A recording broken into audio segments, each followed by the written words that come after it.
జీవితాన్ని జీవించాలా, గుండెల్లోంచి రావాలి నీకు.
బేతేలు మినిస్ట్రీస్ వారు నిర్వహించు మెగా బైబిల్ క్విజ్.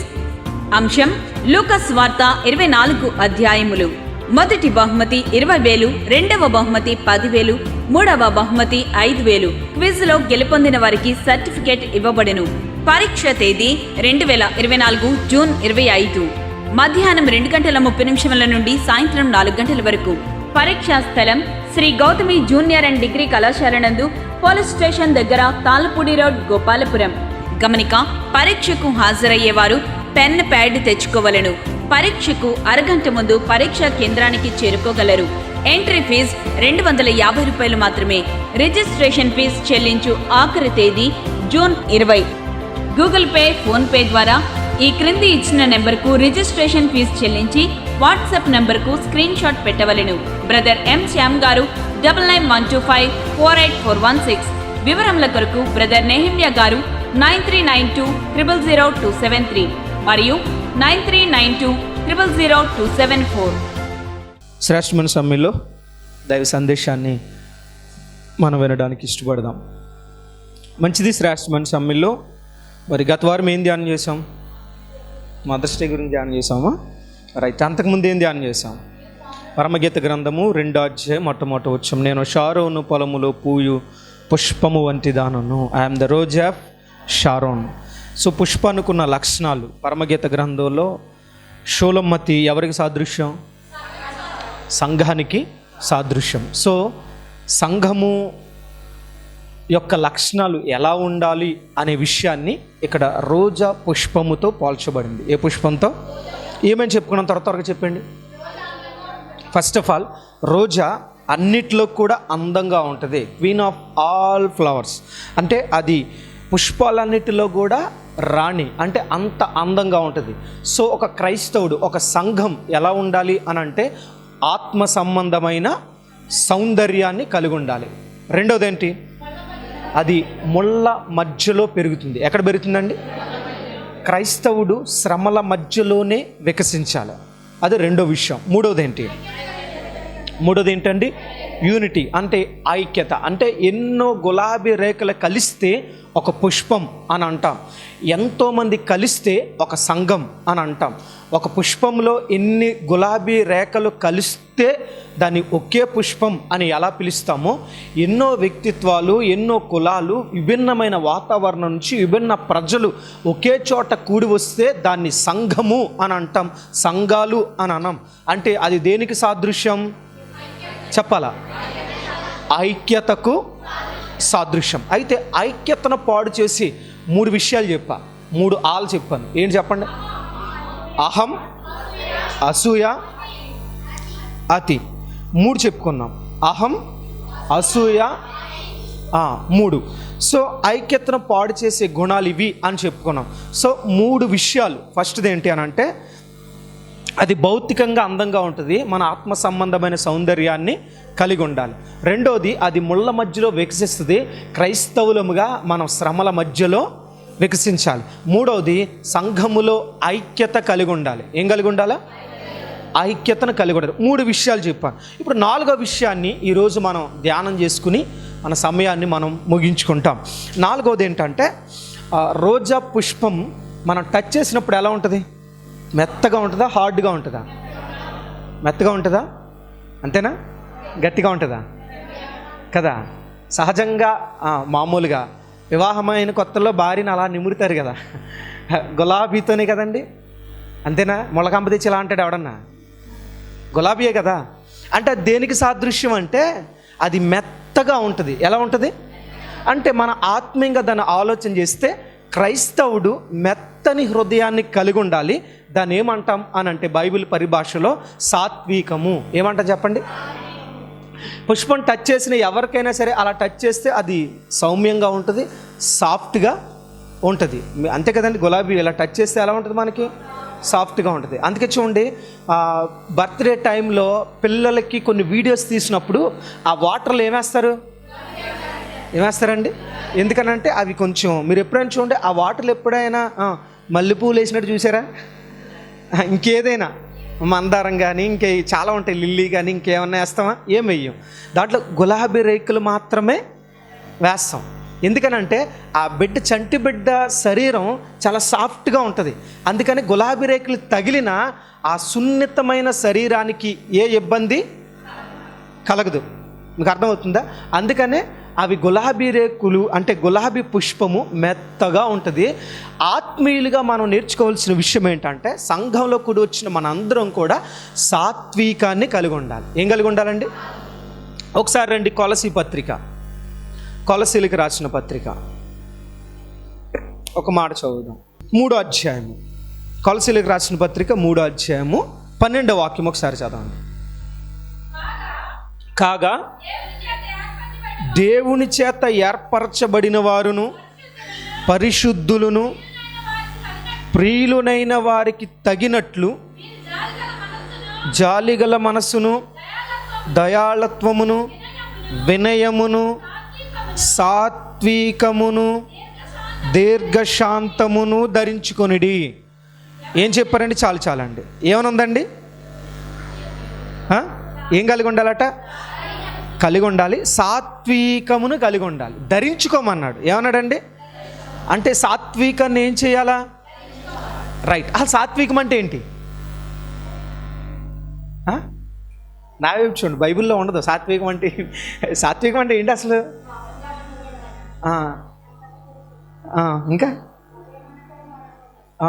ఇంకా రైట్. ఆత్మఫలాల్లో సాత్వికం కూడా ఉంది. ఆత్మఫలాలు చెప్పండి ఎన్ని? 5 అంటే ఎలా అన్నాను? 5 అన్నారా? అమ్మో, బైబిల్ జ్ఞానం పెరిగిపోయింది మనకి. ఆత్మఫలాలు ఎన్ని?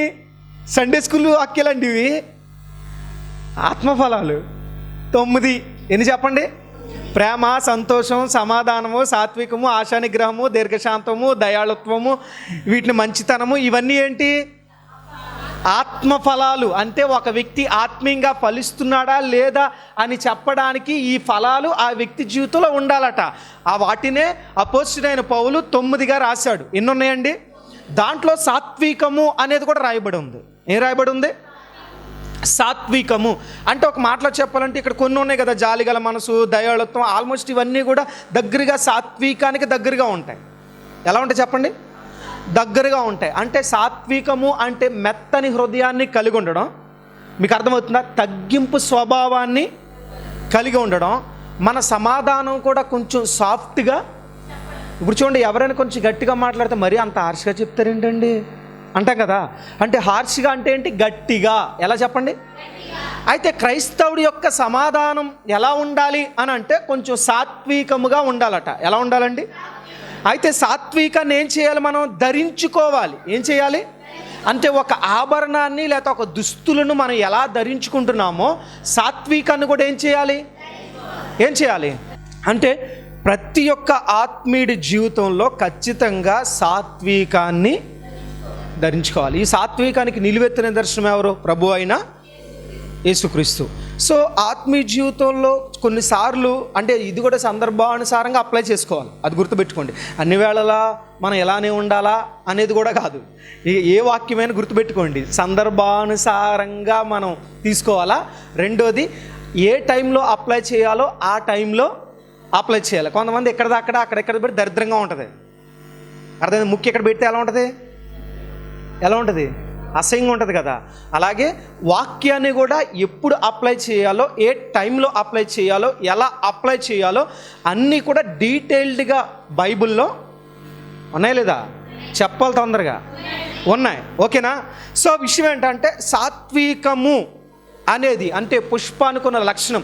అంటే ఒక సంఘానికి కూడా ఏ గుణం ఉండాలా?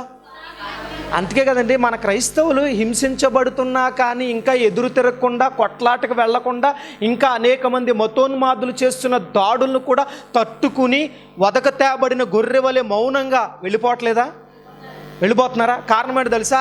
ఎదురు తిరగడం చేతగా కాదు, కొట్టడం చేతగా కాదు, మాటకు మాట మాట్లాడడం చేతగా కాదు.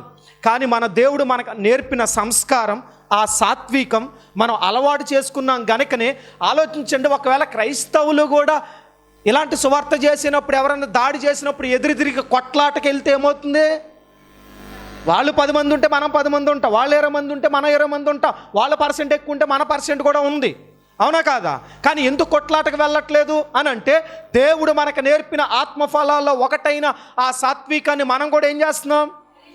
ధరించుకుంటున్నాం. అంటే మన గుండె లోతుల్లో దేవుడు ఉన్నాడు కనుకనే మన గుండెల్లో సాత్వికాన్ని అలవాటు చేసుకున్నాం. ఏం అలవాటు చేసుకున్నాం? అందుకే చూడండి, క్రైస్తవుడు ఎప్పుడు కూడా కొంచెం మెత్తని హృదయాన్ని కలిగి ఉంటాడు. ఏ హృదయాన్ని? మెత్తని హృదయాన్ని కలిగి ఉంటాడు. అంతే చూడండి, మన కొన్నిసార్లు చాలా కఠినంగా ఉన్నప్పటికి కూడా ఎవరైనా కొంచెం సాఫ్ట్గా మాట్లాడగానే, కొంచెం బ్రతిమాలగానే, కొంచెం అవసరంలో ఉన్నాం అని చెప్పగానే హృదయం కరుగుదా? ఖచ్చితంగా కరుగుద్ది. అంటే ఇది ఎవరు నేర్పించారు మనకి? ఎవరు నేర్పించారు? కొంతమంది హృదయాలు కరగవండి, బండరాళ్ళు కొంతమంది ఉంటారు. ఎన్ని చెప్పినా, ఎన్ని వాక్యాలు చెప్పినా బండ వంటి హృదయం కలిగిన వాళ్ళు చాలామంది ఉంటారు. అయితే క్రైస్తవులుగా అంటే ఆత్మీయులుగా మనం ఏమి నేర్చుకోవాలి అని అంటే కొంచెం సమాధానం చెప్పడంలో సాత్వికంగా చెప్పాలి. ఒకవేళ చూడండి కొట్టినట్టు చెప్తారు సమాధానం. బైబిల్లో అంతే, మీ మాట కొంచెం సాత్వికముగా ఉండాలి. ఎలా ఉండాలా? సంఘంలో కూడా కొంతమందితో మాట్లాడేటప్పుడు నేను చాలాసార్లు చెప్తూ ఉంటాను, మన ఎక్స్ప్రెషన్ కానీ మన మాట కానీ కొంచెం సాఫ్ట్గా మాట్లాడితే ఘర్షణలు రావు. కొంతమంది కొట్టినట్టు మాట్లాడతారు. ఒకే మాట మనం 2 విధాలుగా చెప్పొచ్చు. అవునా కదా? 2 విధాలుగా చెప్పొచ్చు. అండ్ బాగున్నారా? ఎలా ఉంది? బాగున్నారా? ఎలా ఉంది? అరే ఈడు అడిగాడా అన్నట్టుగా ఉంటుంది. అంటే ఎవరైనా మామూలుగా సిస్టర్ ప్రైజ్ లాట్ బాగున్నారా అని అడిగారు అనుకోండి, బాగున్నాలే మళ్ళీ అడుగుతారా? చచ్చిన అడగరు. అరే ఈ నోట్లో నోరు పెడుతున్నాం, మ్యాన్ హోల్లో పెట్టినట్టు దరిద్రం, ఈ నోట్లో నోరు మనం ఎందుకురా బాబు, ఆడు మాట అయితే తిన్నగా ఉండదు అనుకుంటారా? గుర్తుపెట్టుకోండి. అంటే మన మాట కూడా ఎలా ఉండాలంటే సౌమ్యంగా, మెత్తగా, మనం చెప్పే సమాధానాన్ని బట్టి. సంఘాలు ఎప్పుడైనా గుర్తుపెట్టుకోండి, కఠినమైన మాట కూడా సాఫ్ట్గా చెప్తే ఘర్షణలు రావు. వస్తాయా? ఇప్పుడు అందరూ సేవకుల్లా ఫీల్ అయిపోతారు కొంతమంది. సేవకుడు చెప్పినట్టు మిగతా వాళ్ళు చెప్తే కుదరదు. నాయకుడికి ఒక్కడికే దేవుడు అవకాశం ఇచ్చాడు. మిగతా వాళ్ళు ఏం చేయాలి? సంఘంలో ఏం చేయాలి? ఒకరికొకరు ప్రేమగా మాట్లాడుకోవాలి. ఎలా మాట్లాడుకోవాలా? ఎందుకని ఒక సమాధానం ఒక మనిషిని శత్రువుని చేయగలదో, అదే సమాధానం ఒక మనిషిని మిత్రునిగా కూడా. ఇప్పుడు ఒక వ్యక్తిలో తప్పు ఉందనుకోండి, దాన్ని మనం సాఫ్ట్గానే చెప్పొచ్చు, హార్ష్గా కూడా చెప్పొచ్చు. బ్రదర్ అన్నీ బాగున్నాయండి, కొంచెం ఈ చిన్న ప్రాబ్లం మీరు సరి చేసుకుంటే మీరు సూపర్ తెలుసు, మీరు పాటల్లో ప్రార్థనలు అన్నింటిలో సూపర్, ఎందుకు ఈ చిన్నది ఎందుకో నాకు కొంచెం డిస్టర్బెన్స్ అనిపిస్తుంది, మీరు సరి చేసుకుంటే బాగుంటుంది అని చెప్పి చూడండి. మారరా? మన మొహం చుట్లించుకుని నచ్చలే ఆడు ఇంకా ఈ దరిద్రం మొహం అంటే ఘర్షణలు ఎలా వస్తాయని చెప్పడానికి నేను విషయాన్ని చెప్తున్నా. అంటే మన మాట తీరు ఎలా ఉండాలా? గట్టిగా చెప్పాలా? బైబిల్లో సాత్వికుడు అంటే ఎవరి పేరు వస్తుంది? యేసుప్రభు. ఓకే, దేవుడి తర్వాత మనుషుల్లో మోషే. భూమి మీద ఉన్న మిక్కిలి అందరిలో కూడా సాత్వికుడా? అసలు ఫస్ట్ సాత్వికుడా? ఎలాంటోడు? కోపిష్టోడు. చాలా కోపం ఎక్కువ మోషేకి. కోపం వచ్చిందంటే చంపేయడమే. మన కోపం వస్తే కొట్లాడకుండా వెళ్ళిపోతాం, నోటితో మాట్లాడుకుంటూ వెళ్ళిపోతాం. మీకు అర్థమవుతుందా? రాయలసీమ ప్రాంతాల్లో గొడవలు వస్తే కొట్టుకోవడం ఉండదు, లేపేయడమే. అవునా కాదు? కొన్ని ప్రాంతాలు అలా ఉంటాయి. కానీ ఆలోచించండి, మోషే ఎలాంటోడు అంటే కోపం వచ్చిందంటే లేపేస్తాడు, గుద్దుకి చంపేసి ఇసుకలో కప్పెట్టేయడట. ఎవరు? మోషే. కానీ అలాంటి మోషే ఏం ధరించుకున్నాడు? సాత్వికాన్ని ధరించుకున్నాడు. అంటే మారిపోయాడు. ఎవరి దగ్గరకు వచ్చాక? దేవుని దగ్గరకు వచ్చాక మారిపోయాడు. అంటే దేవునిలోనికి రాకముందు నువ్వు ఎలా ఉన్నావు నాకు తెలియదు, కానీ ఒక్కసారి దేవుళ్ళలోకి వచ్చిన తర్వాత దాన్ని ఏం చేయాలి? నువ్వు మార్చుకోవాలా, ధరించుకోవాలా. నీ కోపతాపాలన్నీ ప్రదర్శించడానికి సంఘం, నీ ఇష్టానుసారంగా ప్రవర్తించడానికి నీ ఇల్లు మాత్రం కాదు. అందుకే సంఘంలోకి వచ్చినప్పుడు బయట అయినా సరే మనం కొంచెం మెత్తనితనాన్ని, సాత్వికాన్ని అలవాటు చేసుకోవాలి. అందుకే చెప్తాను, ఎవరైనా పిలిచినప్పుడు మన మాట బట్టే ఘర్షణలు వస్తాయి, మన సమాధానాన్ని బట్టే మిత్రులు కూడా అవుతారు. ఒకళ్ళు ఉంటే చూడండి, ఎక్కడున్న గొడవలు ఉంటే ఉండవా? మీకు అర్థం? మోషే గురించి ఎప్పుడు చెప్పుకుంటా కాబట్టి ఈరోజు ఒక స్త్రీ గురించి చెప్పుకుని మన సమయాన్ని ముగించుకుంటాం. ఒకసారి రండి చూద్దాం. 1 సమూయేలు గ్రంథం. ఈమె సమాధానం ఎలాగ తన కుటుంబాన్ని లేదా తన స్థితిగతులు మార్చిందో ఒకసారి చూద్దాం. 1 సమూయేలు గ్రంథం 25వ అధ్యాయం 2వ వాక్యం ఒకసారి చదవండి. 2-3 వాక్యాలు. అందరూ తీసారమ్మా? దొరుకుతలేదు ఇంకా కొంతమంది, పాపం బైబిల్ తీయడం అలవాటు లేనట్టు ఉంది కొంతమంది. తీయండి, చదువుతల్లి. కర్మేలులోని మాయోనునందు ఆస్తి గలవాడొకడు కాపురముండెను. అతడు బహుభాగ్యవంతుడు. అతనికి 3000 గొర్రెలను 1000 మేకలను ఉండెను. అతడు కర్మేలులో తన గొర్రెల బొచ్చు కత్తిరించుటకై పోయి ఉండెను. అతని పేరు నాబాలు, అతని భార్య పేరు అబీగయీలు. ఈ స్త్రీ సుబుద్ధి గలదై రూపసి అయి ఉండెను. అయితే చర్యలను బట్టి చూడగా నాబాలు మోటువాడును దుర్మార్గుడనై. చాలండి, ఇంకా నా వైపు చూడండి. మీరు బైబిల్ ఏం చూడొద్దు, క్లుప్తంగా దీన్ని మీకు వివరిస్తాను. అంటే సాత్వికంగా లేకపోతే ఏం జరుగుతుంది, సాత్వికమైన మనసు కలిగి ఉన్న పరిస్థితులు ఎలా ఉంటాయి, ఎలా ఆశీర్వదించబడతారనే విషయాన్ని మనం ధ్యానం చేస్తాం. కర్మేలులోని మాయోను అనే ప్రాంతంలో ఒక ఆస్తి కలిగిన వాడు ఉన్నాడట. అతని పేరు నాబాలు. ఏం పేరు చెప్పండి? గట్టిగా చెప్పాలా? నాబాలు. అతను ఆస్తిపరుడు, అంటే బాగా ధనవంతుడు. ఎలాంటి వాడు చెప్పండి? ధనవంతుడు. అతనికి ఏమున్నాయంట? 3000 గొర్రెలను 1000 మేకలను. సామాన్యంగా అనుకోకండి, 3000 గొర్రెలు ఉన్నాయంటే కోటీశ్వరుడు, అంతే కదన్న? ఒకలే గారు చెప్పాలా? 3000 గొర్రెలు అంటే ఆస్తిపరుడే. 1000 మేకలు అంటే చాలా ఆస్తిపరుడు అనమాట. అంటే అతనుకున్న ఆ పశు సంపదను గురించి ఇక్కడ రాయబడి ఉంది. ఒక్కొక్క గొర్రె అమ్మితే ఇప్పుడు ఎంత ఉంటుంది అన్న? ఎంత ఉంటుంది ఇప్పుడైతే? 12,000 15,000 కదా. మేక అయితే 20,000 30,000 కూడా ఉన్నాయి. దాన్ని బట్టి ఆలోచించండి. ఒకవేళ ఒక 20,000 అని అనుకుందాం. 1000 ఇంటి 20,000 ఎంత అయిపోతుంది? కష్టం అన్న, లెక్కలో చాలా కష్టంగా ఉంది. అంటే లక్షల్లో ఉంది, కోట్లలోకి వెళ్ళిపోతుంది. అంటే అంత ఆస్తిపరుడు ఎవరు? బహుశా 2 కోట్లు. ఎంత అండి? అయితే నాబాలు అంత ఆస్తిపరుడు. అయితే అతనికి ఒక భార్య ఉందంట. ఆమె పేరు అబీగయీలు. ఏం పేరు చెప్పండి? ఈమె రూపసి అంటే అర్థం ఏంటి? అందగత్తె. రెండోది సుబుద్ధి. ఏముందండి? ఈ స్త్రీ సుబుద్ధి గలదై రూపసి అయి ఉండెను. అంటే ముందు సుబుద్ధి గురించి రాశాడు, తర్వాత రూపసి అని రాశాడు. అంటే ముందు ఏముండాలని అర్థం? అందం కంటే ముందు గుణం ఉండాలని రాయబడి ఉంది ఇక్కడ. ఇప్పుడు ఆమె అందగత్తి, తర్వాత సుబుద్ధి గలది అని రాయొచ్చు కదా. కానీ ఏం రాశారు ముందు? ఈ స్త్రీ సుబుద్ధి గలది రూపసి. అంటే ముందు మీకు ఏముండాలా? పురుషులైనా స్త్రీలైనా ఏముండాలా? అంటే సుబుద్ధి అంటే ముందు మంచి బుద్ధి కలిగి ఉండాలా, తర్వాత అందం పనిచేస్తుంది. కానీ గుణం లేకుండా సౌందర్యాన్ని కలిగి ఉన్న పందితో సమానం. సొలొమోన్ గారు రాశారు కదా. అంటే ముందేముండాలి మనలో? మంచి బుద్ధి కలిగి ఉండాలి. ఆమె సుబుద్ధి గలది మరియు రూపసి, రెండు కలగలిపిన స్త్రీ. ఎవరు? అబీగయీలు. కానీ విచిత్రం తెలుసా? ఇలాంటి ఆమెకు ఒక పనికిమాలోడు దొరికాడట. ఆడి పేరేంటి? వీడు మోటువాడును చర్యలను బట్టి చూడగా దుర్మార్గుడునై ఉండెను అని ఉంది. అంటే పేరుకు తగ్గట్టే వీడు మోటోడు, మొరటోడు, దుర్మార్గుడు అంట. ఎలాంటోడు చెప్పండి? నేను అనుకో వీళ్ళిద్దరికి ఎలా మ్యాచ్ అయింది? మీకు అర్థమైందా?